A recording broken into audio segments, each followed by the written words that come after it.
समय को याद में रखो और जितना बने जो बने जैसे बने भगवान का भजन करना चाहिए।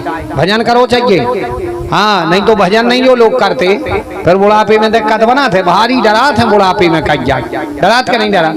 अब कौन कर लो बूढ़ो हो एकदम 80-85 को, अब उसे कान में होगा जो कह दादा मन ने नहीं यहाँ इतना डरा थे लड़बे तैयार हो जाएगा, तुम्हें बाप को खा रहा है। अब कौन उसे क्या देखो जो कहे मानने नहीं यहाँ लड़बे तैयार हो जाए, तुम्हें बाप को खा रहा है। अच्छा जा बताओ जी, मरबे का यह डराता आदमी, मरबे का यह डरात कब सोची पता सब नहीं डरा में, मरबे से कौन डरात, जैसे स्कूल की बस आउट है तो स्कूले जावे से कौन बाल बच्चे डरात, स्कूल जाने से वही बाल बच्चे डरात हैं जो उनको होमवर्क कंप्लीट नहीं हो गए। और जो उनको होमवर्क कंप्लीट हो गए वे लड़का बाटल लेके टिफिन धर के बस्ता टांग के रोड पे ठाड़े हो जा, बस आऊंगे हम अब बैजे हैं। और जो उनके होमवर्क कंप्लीट नहीं रे वे रो उठे, मम्मी पापा तान तान के धरत है बस में, काहे वो लड़का को पता है होमवर्क नहीं है कंप्लीट, स्कूले जावे की हो गई टेम। अब मैडम अब देखे काफी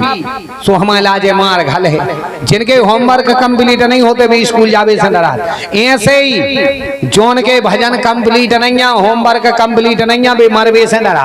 काहे पता है आए थे हरि भजन को होटन लगे कपास, आए थे माला जब और रबड़े गिड्डी में लगा लगा के जिंदगी काढ़ दही, अलवारी में लाख लगा लगा के जब जाने हैं गिड्डी दे जाने सब इताई हैं। ये दुनिया वालों को चकाचक बर्फी बूंदी रखल ने तेरही में बना बना के, और अपन को जो लेके जाने तो वो कमा नहीं पाए। इसलिए अपना होमवर्क कंप्लीट रखो, स्कूल जाना पड़ेगा, सबको जाने पड़े, कोई तेरे वालों नहीं है, सबको जाना पड़ेगा। और जिस दिन जाने पड़े तो होमवर्क इतना कंप्लीट रखो कि छाती ठोक के रोड पे ठाड़े हो जाओगे, भगवान जब चाय पहुंचा दियो हमारा होमवर्क कंप्लीट है। और होमवर्क कंप्लीट नहीं होगा तो अंत में रोना पड़ेगा। हाँ, फिर बुढ़ापे में कह बाल बच्चे तंगाऊ थे और अपन तंगा थे, देखे लगत का बब्बा ई बस का रहे अपन के तुम्हें बाप को खा भगवे थे से कह खड़ा था लड़कों को पथरा मारा लड़ दे सोई समझ जाए सुभारी तंगाऊ थे हैं। डरते कौन है वो जिनके होमवर्क कंप्लीट नहीं। इसलिए अपने जीवन का होमवर्क कंप्लीट रखो, भगवान का भजन करते रहो। देवहूति जी ने सोचा भजन तो करना है लेकिन भगवान को पाने के तरीका क्या है, याद किया उन्होंने कि श्रवणम कीर्तनम विष्णु स्मरणम पाद सेवनम दर्शनम अर्चनम वंदनम साक्ष्य आत्मनिवेदनम। भगवान को प्राप्त करना है तो इन 9 में से एक आध तरीका पकड़ लो। कौन सा? कुछ ने कर पाओ कीर्तन कर ले, प्रहलाद ने कीर्तन करके भगवान को पाया, भगवान का नाम जपो कल्याण होगा। दर्शन कुछ नहीं कर पाओ, भगवान के दर्शन करने लग जाओ, मंदिर जाना शुरू कर दो, दर्शन करने लगो। कुछ नहीं कर पाओ श्रवणम, ज्यादा कुछ नहीं कर पाओ तो कथाओं के लिए सुनो। अच्छा, सुनने से क्या होगा? बोले जितनी ज्यादा कथा सुनेंगे उतना कल्याण होगा। अपन भगवान की कथा सुनेंगे, भगवान में श्रद्धा जगेगी, भगवान में विश्वास होगा, और भगवान में श्रद्धा जगेगी विश्वास होगा, जीवन का कल्याण हो जाएगा।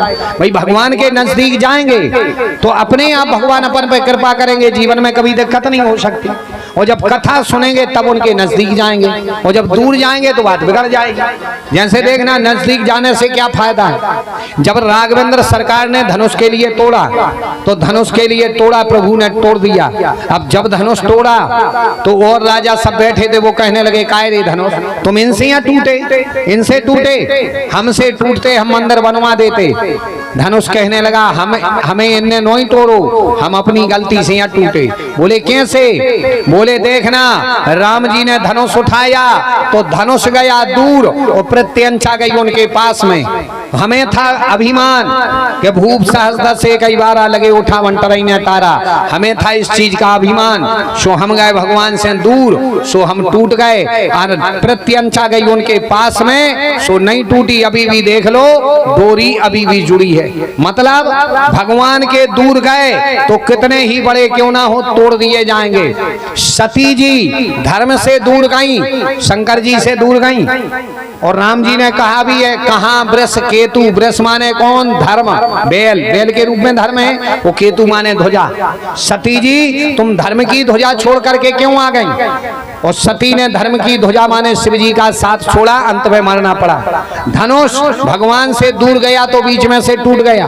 और अगर भगवान की कथाएं सुनेंगे, उनमें श्रद्धा जगेगी, उनके नजदीक रहेंगे, और जितने उनके पास रहेंगे उतना जीवन का कल्याण होगा। जब बने जितनी बने उतनी भगवान की कथा को सुनना चाहिए। देवहूति जी ने सुंदर आसन बनाई और करदम्न कपिल देव जी भगवान से कहा, बेटा हमारे लिए कथा सुनाओ। तो वो सुनाने लगे और ये कहती, बेटा हमारे मन में एक संशय है कि योग आध्यात्मिकाम पुंसाम मतोनि श्रेयसाय में अत्यंतो परितिर्यत्रो दुखास्य चो सुखास्य चो।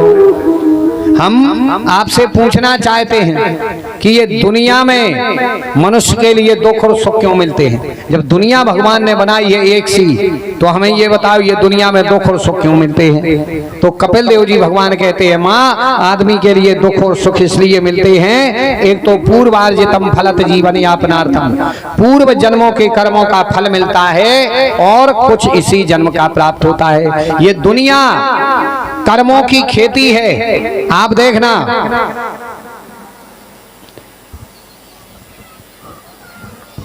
बोली बांके बिहारी लाल की राम धनी तो कौन कमी, थोड़े जोर से, राम धनी तो कौन कमी। ये दुनिया कर्मों की खेती है। जैसे खेत में आप जो बीज बोगे वही अपन के लिए प्राप्त होता है। आप बोनी करो सोयाबीन की और गेहूं काटने पहुंच जाओ तो कभी नहीं मिलेगा। आप बोनी करो गेहूं की और सोयाबीन काटने जाओ तो कभी नहीं मिलेगा।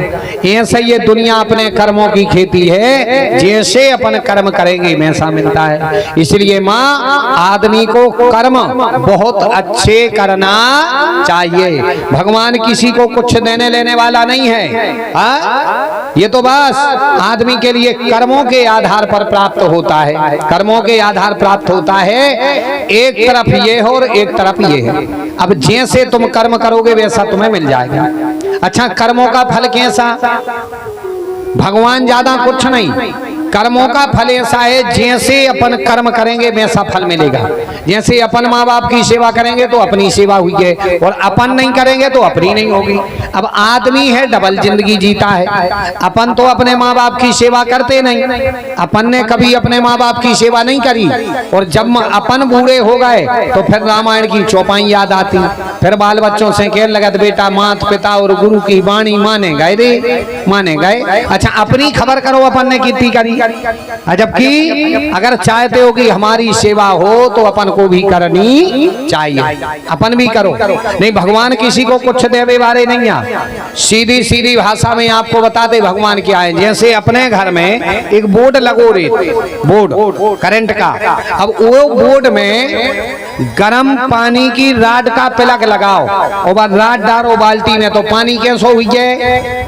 कैसा होगा? गरम। और उसी प्लग में, उसी बोर्ड में फ्रिज का प्लग लगाओ और फ्रिज में पानी रख दो तो पानी कैसा होगा? ठंडा। अच्छा, करंट एक ही बोर्ड से आओ, लेकिन एक ने पानी गर्म कर दिया, एक ने ठंडा कर दिया, तो अंतर क्या है? अंतर है प्लग का।